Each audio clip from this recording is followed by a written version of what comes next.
அப்படியா? மரம் மல்லாட்டை இதான் கிடைக்குமா? இந்த சைடு வந்து மரம் மல்லாட்டைன்னு சொல்லுவாங்க. மலை மராட்டையா? மல்லாட்டை பேர் மல்லாட்டையா? நீங்கள் சொல்லுங்கள், உங்கள் ஃப்ளோவே பண்ணுங்கள். உங்கள் பேரை சொல்லுங்கள். நீங்கள் என்ன நண்பர்களே, இது நான் குமரி மாவட்டத்திலேருந்து வந்திருக்கிறேன். மக்களுக்கு இலவசமாக விதை கொடுக்கறதுக்காக. இதுக்கு பேர் மரக்கடலை அப்படின்னு சொல்கிறாங்க. இது பழம் பார்த்திங்கன்னா அற்புதமாக செரிப்பழத்துக்கு டேஸ்ட்டில் இருக்கும். இது அற்புதமான ஒரு உணவு. ப்ளஸ் அதுக்கு உள்ளாடி இருக்கிற விலை பார்த்திங்கன்னா 100% நிலக்கடலைக்கு அதே டேஸ்ட்டில் தான் இருக்கும். நண்பர்கள், இந்த ஊரில் இதுக்கு என்ன பேர் சொல்கிறீங்க? மல்லாட்டை பயிர். மல்லாட்டை பயிர்.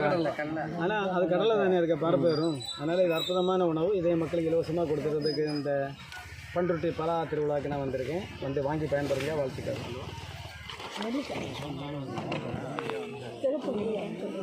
நண்பர்களே, இது பார்த்திங்கன்னா இது வந்து தேயிலை விதை. இந்த தேயிலை வந்து தமிழ்நாட்டில் வராதுன்னு ஒரு பொய்யான ஒரு புரட்சி பண்ணுறாங்க. ஆக்சுவலாக வரும். இது வந்து ஆக்சுவலாக என்னென்னா 10 விதையில் 3 விதை தான், 30% தான் இதுக்கு முளை வரும். அதான் உண்மை. இந்த தேயிலை விதை நீங்கள் இதுவும் இலவசமாக கொடுக்குறதுக்கு இந்த பண்ருட்டி ஊருக்கு வந்திருக்கேன்.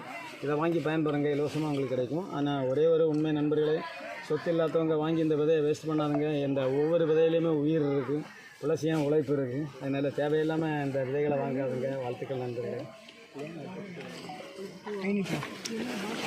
ஐனிக்காவா? ஆனால் இந்த சேப்பு நெல்லிக்காய்க்கு என்ன பேர் சொல்கிறீங்க இந்த ஊரில்? நெல்லிக்காய் தான். நெல்லிக்காய் தான். சிவப்பு நெல்லிக்காய் தான். பெருநெல்லி இது சிவப்பு. இதில் 2-3 வெரைட்டி எங்கள் ஊரில் இன்னும் நிற்குது. இந்த தொகுப்பு சீசன் கிடையாது. உங்கள் ஊரில் நீங்கள் அது என்னன்னு சொல்கிறீங்களோ அதை அப்படியே சொல்லுங்கள். ஏன்னா வீடியோ பார்க்குறவங்க வந்து வேறு ஏதாவது பேசுகிறாங்க. நான் அந்த நேரத்துக்கு உங்கள் மைண்ட் செட்டுக்கு வரலன்னா அப்போ நீங்கள் வேறு ஏதாவது சொல்லிட்டு நீங்கள் ஒரு மாற்றி. நண்பர்களே, இது பாருங்கள். இது சிவப்பு நெல்லிக்காய். இது நாஞ்சில் நாடு குமரி மாவட்டத்தில் ஈஸியாக கிடைக்கக்கூடிய ஒரு இது. இந்த நெல்லிக்காய் வந்து பொதுவாக என்னென்னா இதில் நாங்கள் தவறாக நினைக்காதாங்க. இதில் ஹோம்மேட் ஒயின் பண்ணுறோம். இது வந்து ஹை ப்ரெஷர்காரங்களை லோ ப்ரெஷராக மாற்றும். இது ஒரு அற்புதமான உணவு. டேஸ்ட்டும் நல்லா இருக்கும். ஆனால் ஹை ப்ரெஷர் உள்ளவங்க இதை சாப்பிடக்கூடாது. அதுக்கு சைடு எஃபெக்ட் தான். இந்த விதையும் வந்து இந்த ஊர் மக்களுக்கு இலவசமாக கொடுக்கறதுக்கு வந்திருக்கும். பண்ருட்டி மக்கள் வளம் பெறணும். இந்த மண்ணை வணங்க நான் கடமைப்பட்டிருக்கேன். பண்ருட்டி செம ஊருங்க.